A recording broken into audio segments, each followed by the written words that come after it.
প্রিয় দর্শক, ইউএসএআইডি এবং ইউকেএইডি এর যৌথ অর্থায়নে যুক্তরাষ্ট্রভিত্তিক আন্তর্জাতিক সংস্থা ডেমোক্রেসি ইন্টারন্যাশনালের বাস্তবায়নে বাংলাদেশে পরিচালিত স্ট্রেংথেনিং পলিটিক্যাল ল্যান্ডস্কেপ প্রকল্পে নারীর জয়ে সবার জয় এই ক্যাম্পেইনের আওতায় আয়োজিত আরটিভির কথা হোক অনুষ্ঠানে আপনাদের সবাইকে স্বাগত জানাচ্ছি। আমি রুবায়েত ফেরদৌস।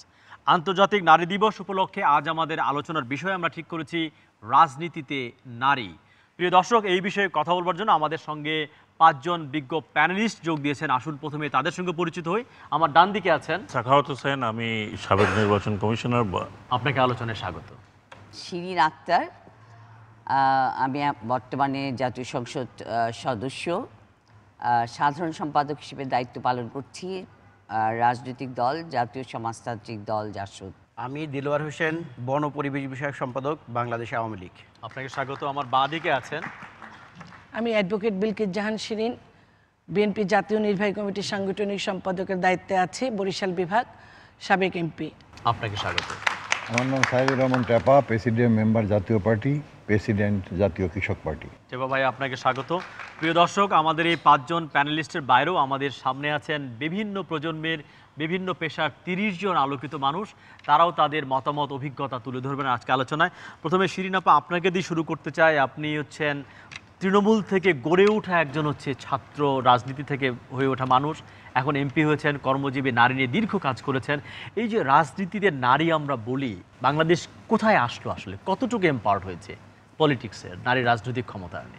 অনেক অনেক অনেক দূর হয়েছে, অনেক দূর এগিয়েছে মেয়েরা। যেখানে স্বপ্ন যদি বলি বেগম রোকেয়ার স্বপ্ন, তাহলে তিনি যা স্বপ্ন দেখেছিলেন সেই স্বপ্ন এখন বাংলাদেশে সত্য হচ্ছে। সেই স্বপ্ন আজকের বাংলাদেশে মাননীয় প্রধানমন্ত্রী শেখ হাসিনার নেতৃত্বে আমরা তা অর্জন করতে পেরেছি। বাংলার মাটিতে এখন একেবারে তৃণমূলে একজন নারী যে মাঠে চাষ করছে, তার থেকে শুরু করে আকাশে প্লেন চালানো এবং বিশ্বে শান্তি প্রতিষ্ঠা করবার জন্যে শান্তির দূত হিসেবে আমাদের সেনাবাহিনীতেও মেয়েরা যোগ দিয়েছে। ফলে কোনো একটি জায়গা আমি দেখব না যে মেয়েরা নেই। পড়ালেখায় ছেলেদের সমান তালে এগিয়ে যাচ্ছে, প্রত্যেকটা অপ্রতিষ্ঠানিক খাতেই নারীরা। ফলে সেই ক্ষেত্রে আমি বলবো জয় জয়কার হচ্ছেই কি।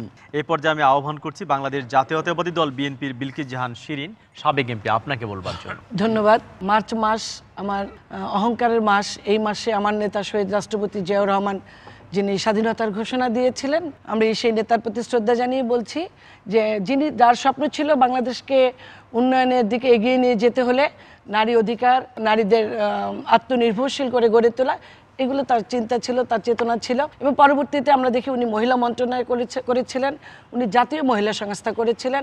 এবং বর্তমানে আপনি নারী ক্ষমতায়নের কথা আজকে যেহেতু আমাকে জিজ্ঞেস করলেন, এখানে আমাদের আসলে কষ্টের কথা একটা বলতে হয় যে বাংলাদেশের নারীরা কেমন আছে।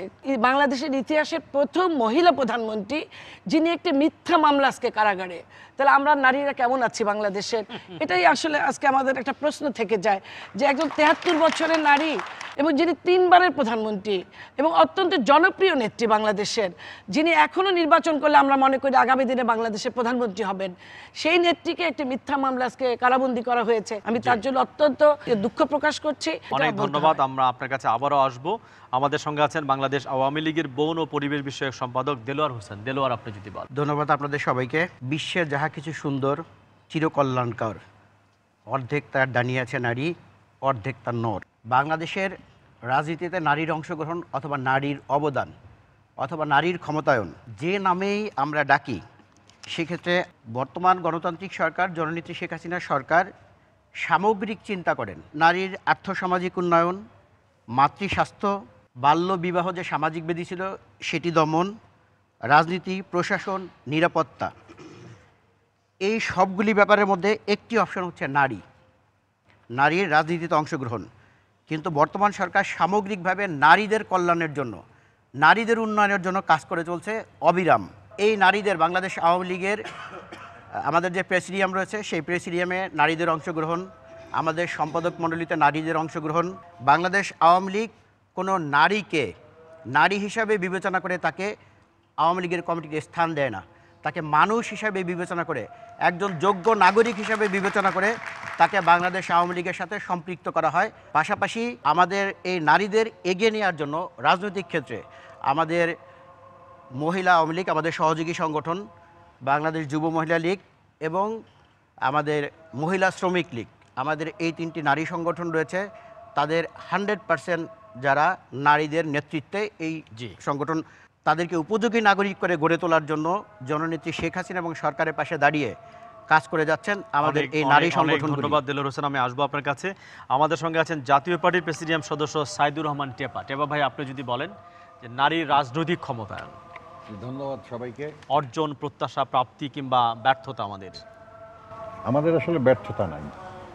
নারীরা রাজনীতিতে নতুন কিছু ব্যাপার না, দীর্ঘদিন ধরে আন্দোলন করছে। যেমন ধরেন প্রীতিলতা জোয়ারদার, আপনি ধরেন কল্পনা দত্ত, এরা ব্রিটিশ বিরোধী আন্দোলনের সাথে যুক্ত ছিল।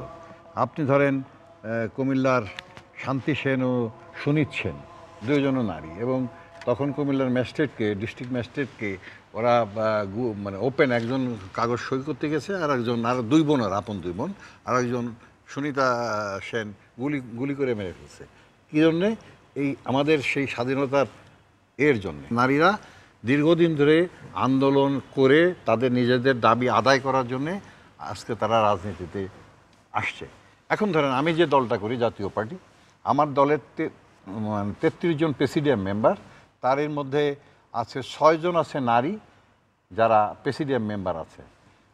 এবার আমাদের 28 জন নারীকে আমরা নমিনেশন দিয়েছিলাম একাদশ জাতীয় সংসদে।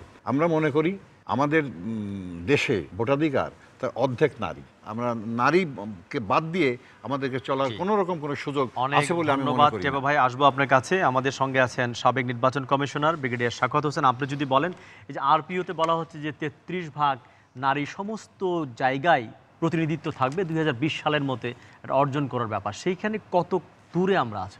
ধন্যবাদ। মাননীয় সংসদ সদস্য শিরিন আক্তার বলেছেন যে নারীরা অনেক দূর এগিয়ে গেছে।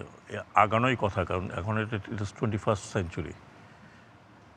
আর 51% ছিল 2008 সালে মহিলা ভোটার, 51%। এটা একটা বিশাল সংখ্যা। এবার কিছু কমে আসছে। কেন কমে আসছে এটা কিন্তু আমরা খুব একটা ব্যাখ্যা পাইনি। সেই অনুপাতে পলিসি মেকিংয়ে কতজন নারী আছে সেটা হলো বড় প্রশ্ন। দেশ পরিচালনায় কতজন নারী আছে সেটা হলো বড় প্রশ্ন। সংসদে কতজন নারী আছে সেটা হলো বড় প্রশ্ন।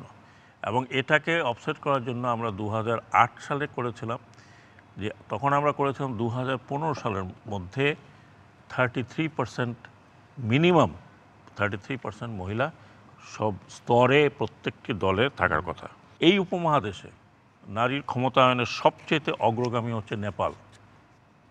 কারণ নেপালে পলিটিক্যাল সিস্টেম, ইলেকট্রাল সিস্টেম এবং কনস্টিটিউশন এবং ইলেকশন অ্যাক্ট, সেখানে বলা আছে 33% রিপ্রেজেন্টেশন থাকতে হবে 2টি সংসদে, তাদের আপার অ্যান্ড লোয়ার চেম্বার। কিন্তু 33% নারী যদি ফার্স্ট পাস দ্য পোস্টে কোনো পার্টির না পেয়ে থাকে বা ইলেক্টেড না হয়, তাহলে পিআর থেকে নিয়ে তাদেরকে 33% করতে হবে। যে আমরা স্টেট ফান্ডিংয়ের কথা বলেছিলাম, যে পার্টি যত বেশি নারীদেরকে ইলেকশনে নিয়ে আসবে তাদেরকে প্রপোর্শনেটলি তত বেশি স্টেট ফান্ড থেকে টাকা দেওয়া হবে। এটা যদি করা যায় তাহলে অনেক নারীদের পাওয়া যাবে। আমাদের দেশে এখন অনেক হাইলি এডুকেটেড মহিলারা আছেন যারা রাজনীতিতে আসলে আমি মনে করি রাজনীতির গুণগত পরিবর্তন হবে। এ নিয়ে আমরা আরও কথা বলবো বিরতির পরে, আপনাদের থেকে অনেক প্রশ্ন নিব। কিন্তু এই পর্যায়ে আরটিভির বিশেষ আলোচনা অনুষ্ঠান কথা হোক, যেখানে আমরা আন্তর্জাতিক নারী দিবস উপলক্ষে আজকের বিষয় ঠিক করেছি রাজনীতিতে নারী। আমাদের সঙ্গে থাকুন, একটু পরেই ফিরে আসছি।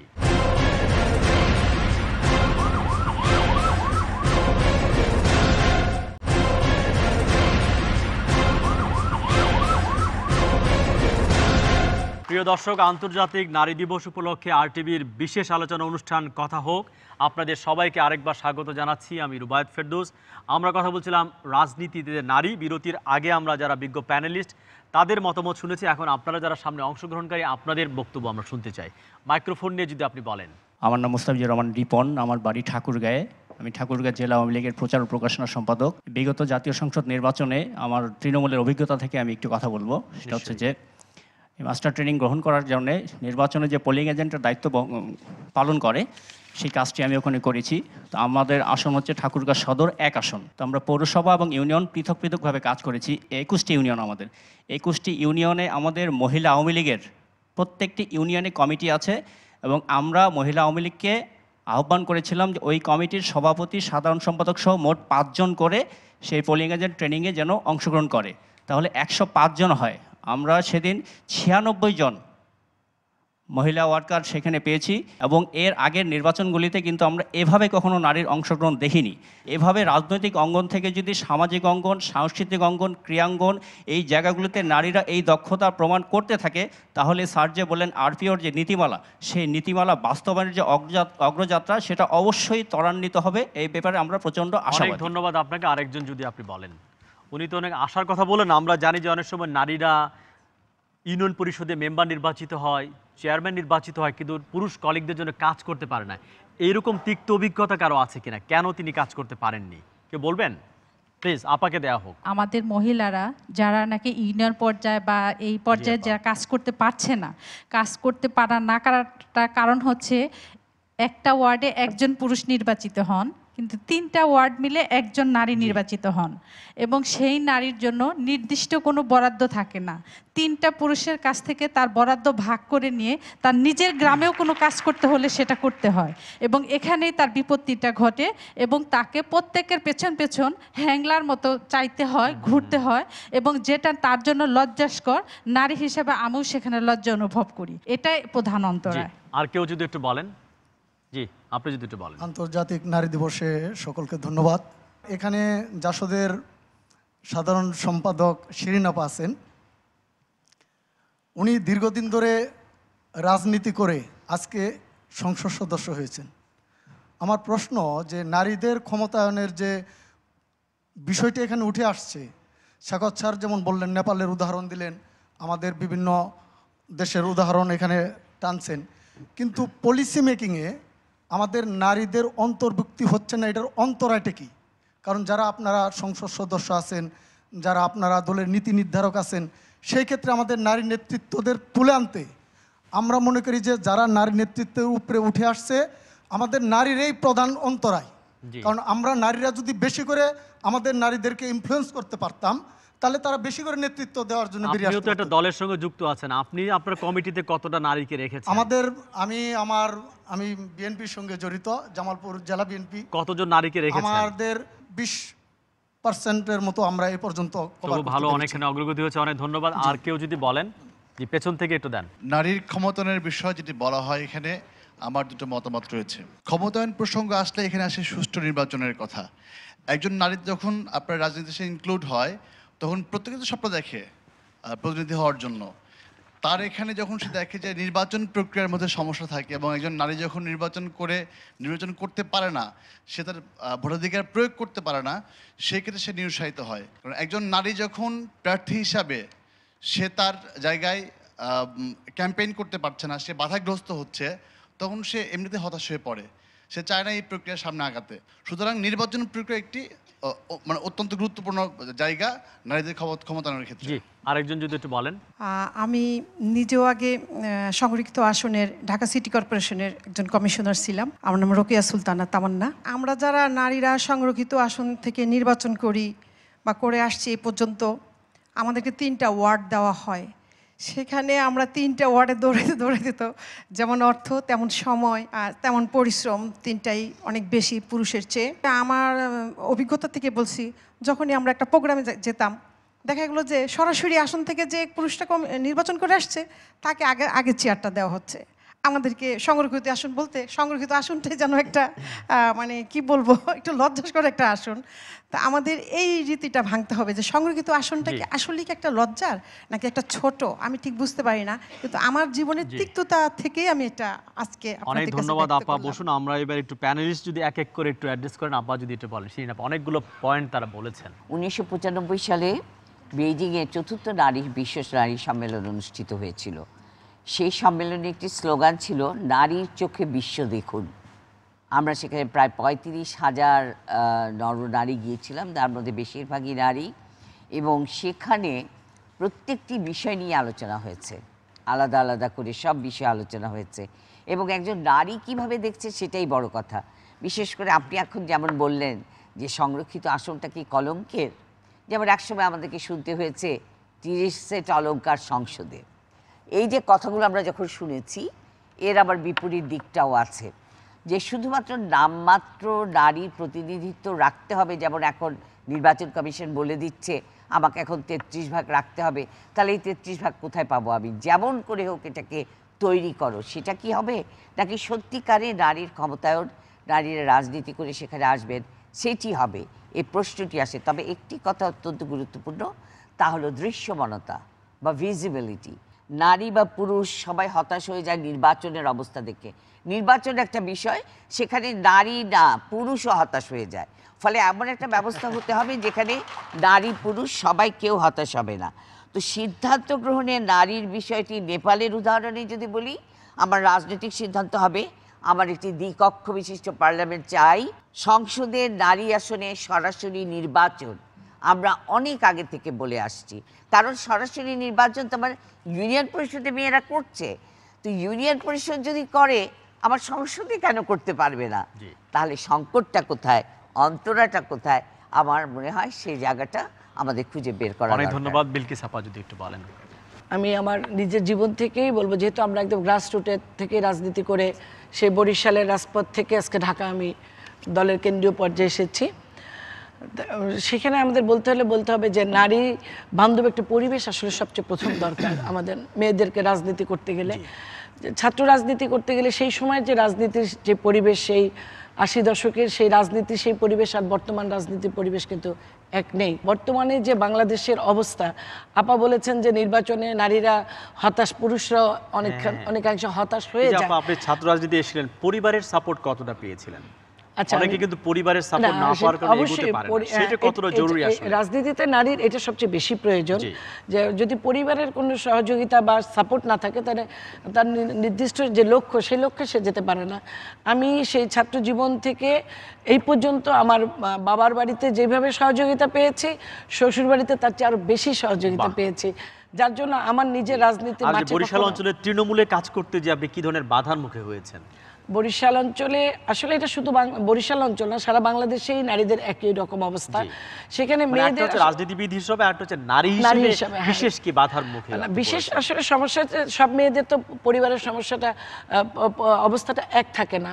অনেক মেয়ে আছে যারা আমার সাথে রাজনীতি ছিল ছাত্র জীবনে, যারা পরবর্তীতে কিন্তু আর রাজনীতিতে আসতে পারেনি, যাদের বিয়ের পরে অথবা পড়াশোনা শেষ পর্যায়ে যে পরিবার তাকে সেইভাবে রাজনীতিতে আসতে দেয়নি। আপনি তো বরিশালের কমিটি গঠনের সঙ্গে যুক্ত ছিলেন, আপনি কতটা নারীকে যুক্ত করতে পেরেছেন? এখন আমি আরো বেশি কতটা যুক্ত করতে পেরেছেন আপনি? এখন আমাদের যেটা আরপিওতে আছে 33% নারীর, এই জিনিসটা আমাদের দল সর্বোচ্চ মনোযোগ দিয়ে চেষ্টা করছে। আমাদের মাননীয় মহাসচিব এই ব্যাপারটা আমাদের সাথে বারবারই কথা বলেছেন, যেন নারীর অংশগ্রহণটা বেশি থাকে। রাজনৈতিকভাবে যদি রাজনীতির পরিবেশ না থাকে, তাহলে একটা মেয়ে তো ভালো, একটা ছেলেও কিন্তু রাজনীতির প্রতি আগ্রহটা থাকবে না।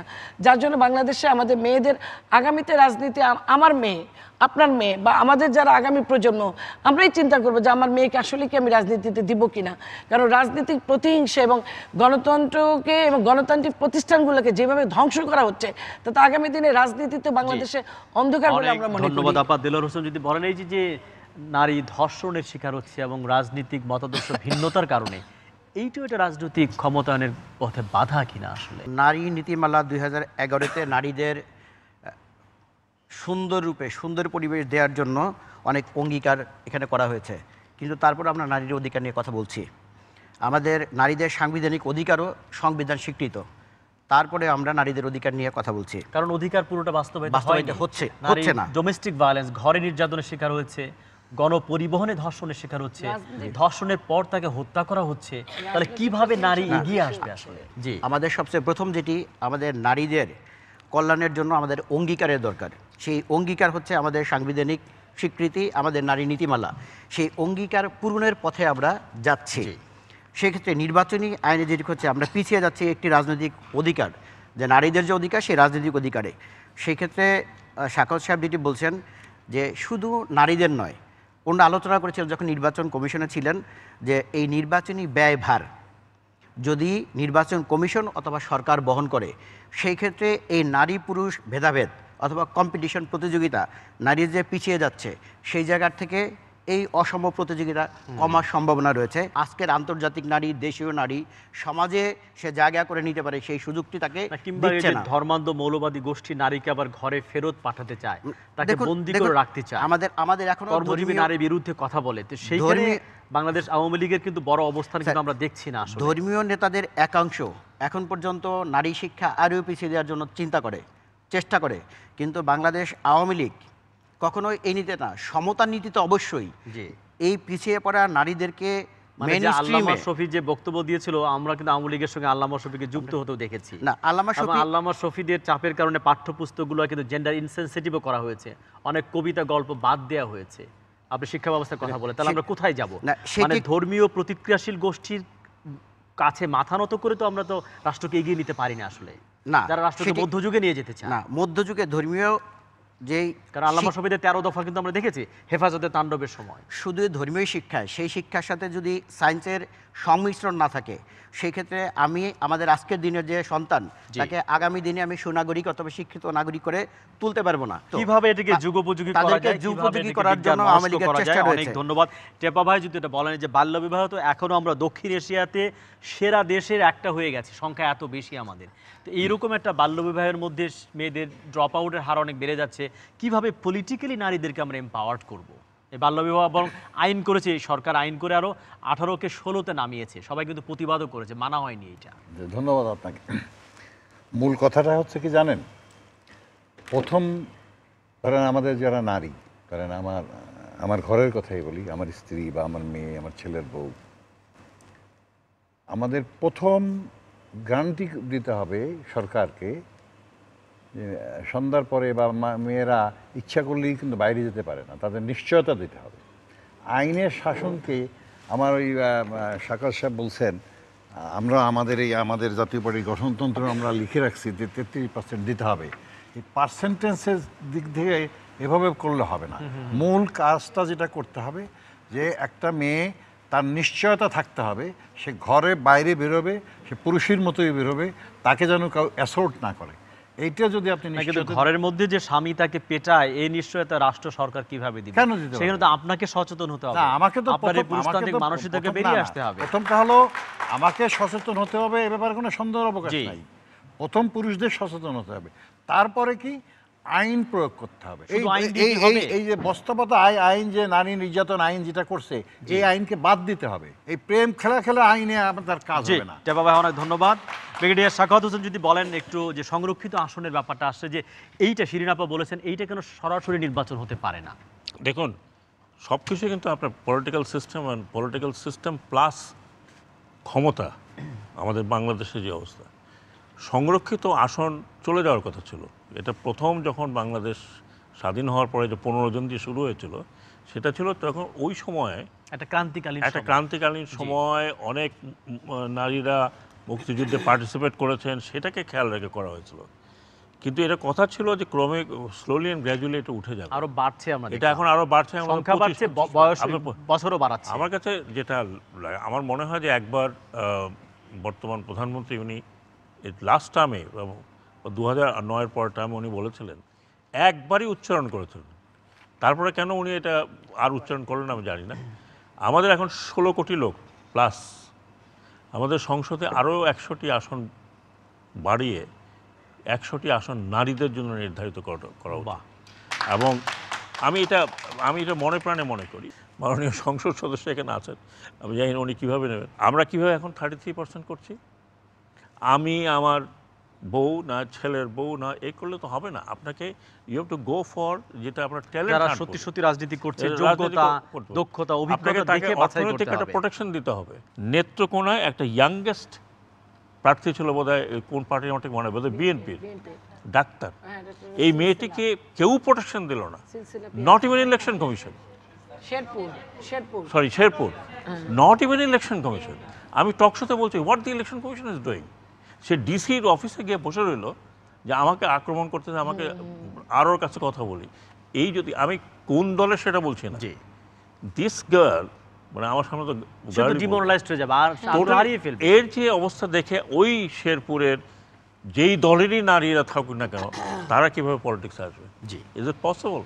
দেয়ারফর আমাদেরকে ওই পলিটিক্যাল যে মাইন্ডসেট, এই মাইন্ডসেটটা যদি ওনারা চেঞ্জ না করেন, ওনারা আমার মনে হয় ওনারা যারা আছেন চেঞ্জ হতে হবে স্বাগত ভাই, আমাদের এই পুরুষতান্ত্রিক করতে হবে, মানসিকতার চেঞ্জ করতে হবে, কিন্তু ওনাদের তো কলিগ যারা আছেন জি তাদের সাথে তাদের সামনে তো বলতে হবে এই কথা। জি, এ নিয়ে আমরা আরো কথা বলবো। প্রিয় দর্শক, এই পর্যায়ে আমরা ছোট্ট বিরতি নিচ্ছি। আমরা কথা বলছিলাম আন্তর্জাতিক নারী দিবস উপলক্ষে আরটিভির বিশেষ আলোচনা অনুষ্ঠান কথা হোক, আমাদের বিষয় রাজনীতিতে নারী।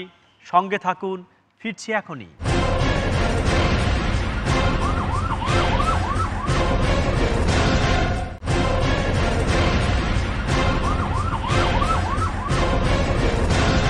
প্রিয় দর্শক, আরটিভির বিশেষ আলোচনা অনুষ্ঠান আন্তর্জাতিক নারী দিবস উপলক্ষে কথা হোক, আমরা কথা বলছিলাম রাজনীতিতে নারী।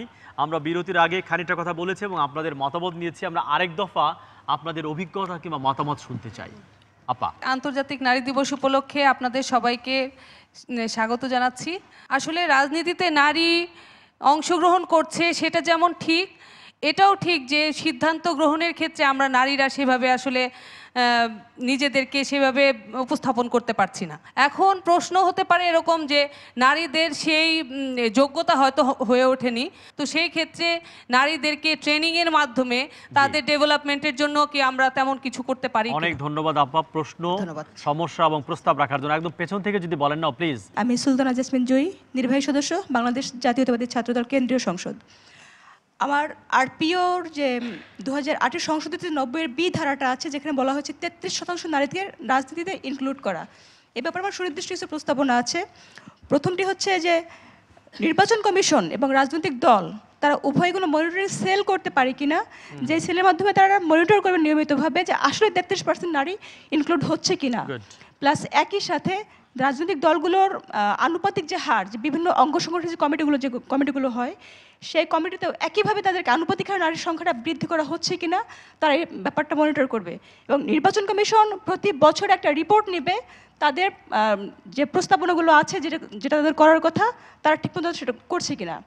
একই সাথে যেহেতু বাংলাদেশের মতো উন্নয়নশীল যে দেশগুলো, সেখানে রাজনৈতিক দল হিসেবে বা রাজনীতি এস্টাবলিশড হয় সাধারণত ছাত্র যে উইংটা, স্টুডেন্ট উইংটা, এখান থেকেই। সারা দেশে ছাত্র সংসদ নির্বাচনটা দরকার, এখান থেকে অনেক নারী হয়তো নেতৃত্ব বেরিয়ে আসবে। অনেক ধন্যবাদ আপনাকে। আপা, আপনি যদি বলেন বাঁ দিক থেকে। আমি ফরিদা ইয়াসমিন, নির্বাহী কমিটির সদস্য, জাতীয়তাবাদী দল। আমি প্রথমে বলতে চাই, আমি শিরিন আপার উদ্দেশ্যে, আপা বলেছেন যে মেয়েরা অনেক দূর এগিয়েছে, কিন্তু রাজনীতিতে মেয়েরা সংগঠনে ও মনোনয়নে কতটুকু এগিয়েছে আমার প্রশ্ন। আরেকটি কথা আমি বলতে চাই, আমার পাশের ভাই বলেছেন, রিপন ভাই, নারীদেরকে ট্রেনিং করে তাদেরকে এজেন্ট করেছেন এবং অনেক ভালো নির্বাচনে তাদেরকে কাজে লাগিয়েছেন। এইখানে আমার একটু আপত্তি আছে। বিগত 30-এ যে নির্বাচন হয়ে গেল ডিসেম্বরে, সেখানে আমিও ডিআইয়ের মাধ্যমে 3 বার আমি এলাকায় ট্রেনিং করিয়েছি, এজেন্ট বলেন, ম্যানেজার ট্রেনিং সবই করিয়েছি, কিন্তু তথাপিও আমি মেয়েদেরকে নিয়ে ঘরের থেকে বেরো হতে পারিনি, কারণ এজেন্ট দেওয়ার কোনো উপায় ছিল না। সেই ধরনের নির্বাচন পরিবেশ আমরা পাই। দ্বিতীয়ত, নারীদেরকে কমিটিতে যে সুপার 5 বলা হয়, 5 জনকে প্রধান মনে করা হয় ছোট জরুরি সভাতে, সেই 5 জনের মধ্যে কোনো কমিটিতে নারীদেরকে দেওয়ার কোনো মানসিকতা নাই আমাদের নেতাদের। সেটা বলেন জেলা কমিটি, সেটা বলেন থানা কমিটি, সেটা বলেন ইউনিয়ন বা ওয়ার্ড কমিটি। জি, পাশে যদি একটু বলেন আপা প্লিজ। আমার নাম রিনা তালুকদার, আমি একজন কবিতা কর্মী। আমার প্রশ্ন সাখাওয়াত স্যারের কাছে, রাজনৈতিক দলগুলোকে নারীদের 33% কোটা বাস্তবায়নে বাধ্য করতে ইসির কোনো ভূমিকা বা নির্দেশনা আছে কিনা? অনেক ধন্যবাদ। আর কেউ? ধন্যবাদ। হ্যাঁ, উনি হাত তুলেছেন। আমি পূর্বানী রয়লোরা। জি আপা। আমি বাংলাদেশ আওয়ামী লীগের কর্মী। বঙ্গবন্ধুর আদর্শ হলো অসাম্প্রদায়িক রাজনীতি। এই অসাম্প্রদায়িক রাজনীতি শব্দটার মধ্যেই কিন্তু নারী পুরুষের বৈষম্যটা দূর হয়ে যাচ্ছে। এখন একটি রাজনৈতিক দলের এজেন্ডায় আছে বাস্তবায়নের সমস্যাগুলো কি। বাস্তবায়নের সমস্যাগুলো হচ্ছে সর্বাত্মক প্রচেষ্টা সত্ত্বেও আমরা আশা করতে পারি না একদিন সূর্যোদয়ের সাথে সাথে সব কিছু অবশ্যম্ভাবীভাবে ঠিক হয়ে যাবে। এটা একটি প্রক্রিয়াগত অংশ এবং কৌশলগত অংশ। কৌশল এবং প্রক্রিয়ার মাধ্যমে পর্যায়ক্রমে আমরা একটা অবস্থানে উন্নীত হব। কথা হোক, অনুষ্ঠানের মাধ্যমে আমরা কথা বলছি, আমাদের কথা বলার জায়গাটাকে মুক্ত করে দেওয়া হয়েছে, যার জন্য এই বিষয়গুলো, এই তথ্যগুলো আদান প্রদান। ধন্যবাদ আপনাকে, অনেক আশাবাদী কথা বলার জন্য। আমরা আশাবাদী। দেলোয়ার যদি একটু বলেন, তো বাংলাদেশ আওয়ামী লীগের কাছে তো মানুষের দাবি আরো বেশি থাকবে যে কেন বেশি আর অংশগ্রহণ থাকবে না আসলে নারী কমিটিতে কিংবা পার্লামেন্টেও। একজন আলোচক আমাদের পার্টি সম্পর্কে ধারণা দিয়েছেন যে বাংলাদেশ আওয়ামী লীগ বাংলাদেশের যত রাজনৈতিক দল রয়েছে তার মধ্যে সবচেয়ে বেশি আমাদের পার্টিতে 19 ভাগের মতো 20 ভাগের মধ্যে আমরা পৌঁছাতে পেরেছি। আমাদের এই নারীকে উদ্যমী সংগ্রামী ভূমিকা নিতে হবে, তার অধিকার আদায় করে নিতে হবে। যেহেতু পুরুষতান্ত্রিক সমাজ আমরা অধিকার হরণ করতে ভালোবাসি, আমরা নারীর অধিকার দিতে চাই না। সেক্ষেত্রে ধরে আমি শিরিন আপার কাছে যাবো যে ঢাকা শহরে যদি বলেছে নারীর অর্থনৈতিক ক্ষমতায়ন, অনেক নারী কিন্তু কাজ করছে, কিন্তু কতটা কর্মজীবী হোস্টেল আসলে হয়েছে? অনেক ছেলে মেয়ে আমার ঢাকা বিশ্ববিদ্যালয়ে যেসব মেয়েরা যা আমার কাছে করে জায়গাটা তারা পাচ্ছে না, কিংবা পরিবহন নারীর জন্য গণপরিবহন কতটা নারী বান্ধব হয়েছে আসলে অত্যন্ত অপ্রতুল। কর্মজীবী মহিলা হোস্টেল একটাই নীলক্ষেতে আমরা কিনতাম, কিন্তু ইদানিং কয়েকটা হোস্টেল হয়েছে, করার উদ্যোগ গ্রহণ করা হয়েছে। ঠিক একইভাবে গার্মেন্টসে যারা কাজ করছে তাদের জন্য আশুলিয়াতে একটা বড় হোস্টেল হয়েছে, কিন্তু এটা যথেষ্ট নয়, এগুলো কিছুই যথেষ্ট নয়। গণপরিবহনের কথা যদি বলেন, সেখানে আমি বলবো সাধারণ মানুষের জন্য যে গণপরিবহন থাকা সেটাও যথেষ্ট নয়, কিন্তু তার ভেতরে মেয়েরা তো আরোই পারছে না। 3টি আসন সংরক্ষিত রেখে মেয়েদেরকে আসলে হাস্যস্কর করা হচ্ছে, সেটাও আরেক ধরনের। এগুলো কি পার্লামেন্টে আপনি বলবেন কিনা, এইসবগুলো বলবেন কিনা? আমরা বলে হয়রান, কর্মজীবী হোস্টেল এবং পরিবহনের ব্যাপারটা ধরে এটা বলা হচ্ছে। আপনি লেগে থাকেন, এবার আপনি এমপি হয়েছেন, আমরা কিন্তু আপনাকে ধরবো, আপনি পারবেন এটা। শ্রদ্ধেয় বাদল কাদের আপনাকে পারতেই হবে, কি বলেন? ইয়েস, 5-7 বছর ধরে আমি গ্রামে অনবরত আছি, এবং কোন এলাকাতে আছি আমি ফেনী 1। সেখানে আমি যখন মেয়েদের সঙ্গে কাজ করতে গেছি, প্রতি মুহূর্তে একটা মেয়ে, ছোট বালিকা বড় হচ্ছে, একটা বিশাল সংকট। বাড়িতে রাজমিস্ত্রি কাজ করতে আসছে, সেই মেয়েকে পাওয়া খুব মুশকিল। যে একটা ওই যে রাস্তার সমস্যার জন্য একটা সিএনজি ঠিক করে দেওয়া হলো পরীক্ষা দেওয়ার জন্য, লাস্ট পরীক্ষার দিন সেই মেয়ে উধাও। এইরকম প্রচুর অনাগত সমস্যা, যেই সমস্যাটাকে মোকাবেলা করবার জন্যে বিশেষ বলা হয়েছে, বিশেষ কারণে যদি করতে হয় 16 বছর। কিন্তু আপনি শুনে আনন্দিত হবেন, আমি আমার এলাকাতেই ক্যাম্পেইন করে 80% বাল্য বিবাহের অবস্থা আমরা নিরসন করতে পেরেছি। অনেক ধন্যবাদ আপনাকে। অনেক বড় এই নিয়ে আমরা আরো কথা বলবো। প্রিয় দর্শক, এই পর্যায়ে আরটিভির বিশেষ আলোচনা অনুষ্ঠান কথা হোক, যেখানে আমরা কথা বলছিলাম নারীর রাজনৈতিক ক্ষমতা নিয়ে। আমরা এই পর্যায়ে ছোট্ট বিরতি নিব, তারপরে ফিরে আসবো, আমাদের সঙ্গেই থাকুন।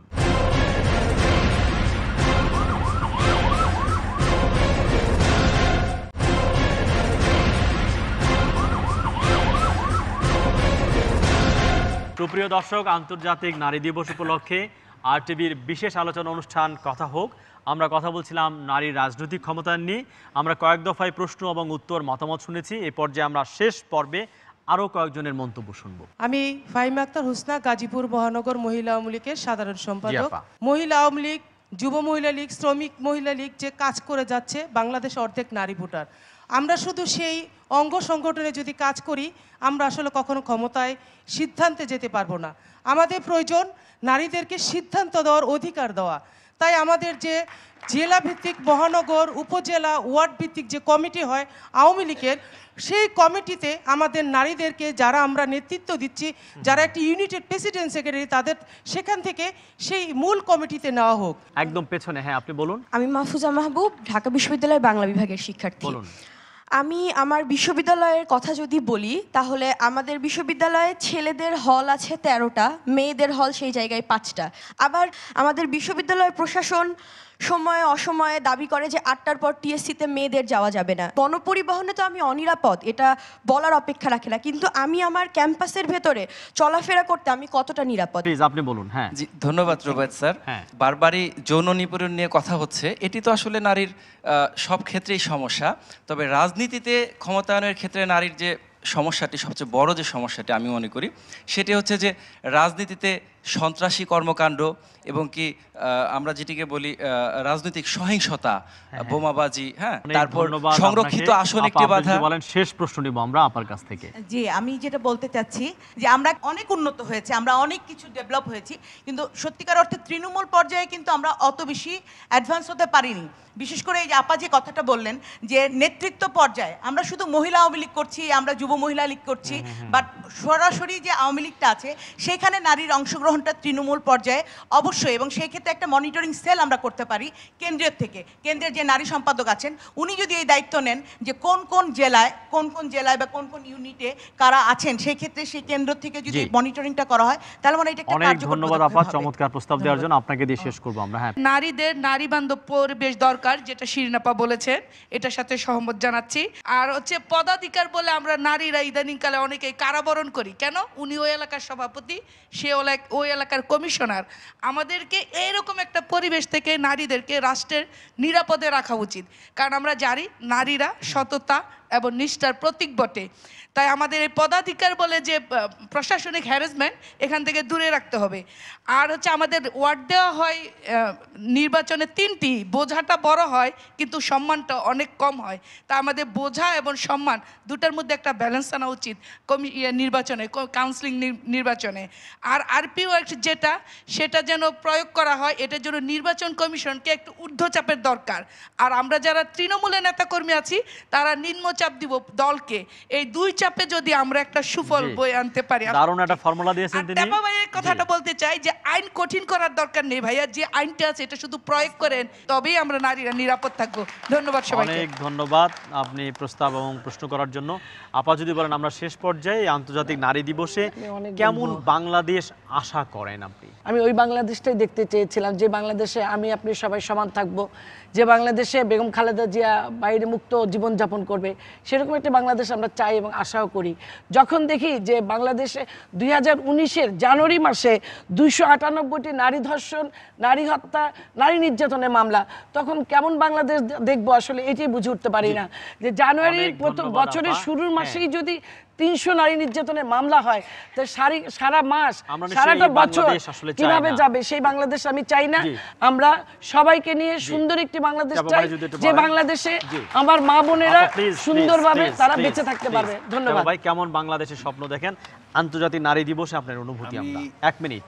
এই বাংলাদেশকে আমরা যেভাবে আমরা দেখতে চাই সেটা হলো প্রথম আমাদেরকে, পুরুষদেরকে এবং মেয়েদেরকে, আমাদেরকে মানসিকভাবে আমাদেরকে প্রস্তুত হতে হবে যে আমাদের সাথে যারা রাজনীতি করবে, আমাদের সাথে যারা ঘর করবে, আমাদের রাস্তায় যে মা বোনরা থাকবে, আমাদেরকে মনে করতে হবে আমাদেরই বোন, আমাদেরই মা, আমাদের এই ধরনের মানসিকতা চেঞ্জ করতে হবে।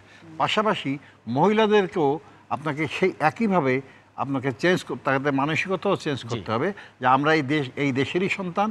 ও যে পুরুষটা আমার সাথে কথা বলছে তাকে মোটিভেট করা, সেই মহিলাদেরও। অনেক ধন্যবাদ আপনাকে। দেলোয়ার যদি বলেন স্বপ্নের বাংলাদেশ কেমন? আসলে মুক্তিযুদ্ধের চেতনার বাংলাদেশ, জাতির জনক বঙ্গবন্ধু শেখ মুজিবুর রহমানের যে স্বপ্ন, সেই স্বপ্নের বাংলাদেশ জননেত্রী শেখ হাসিনার চোখে আমরা দেখে চলছি, দেখতে চাই। পাশাপাশি এই যে সামাজিক পরিবর্তন, সেটা শিক্ষকতা পেশায়, ছাত্র, শিক্ষক, বিভিন্ন পেশায় যারা রয়েছেন, বাংলাদেশকে নেতৃত্ব দিয়ে এই বর্তমান পর্যায়ে বিশ্বের সাথে তাল মিলিয়ে চলছেন।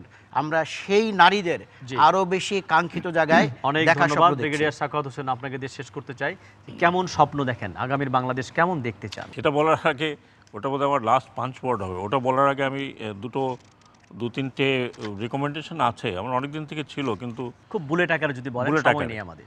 এই যে 9টি ওয়ার্ড আছে বোধহয় একটি ইউনিয়ন কাউন্সিলে, এখানে 3 জন নারীর জন্য কেন ওই ওয়ার্ডে 3 জন নারী থাকতে পারে না? তাকে কেন 3টে ওয়ার্ডের মধ্যে একটা হতে হবে?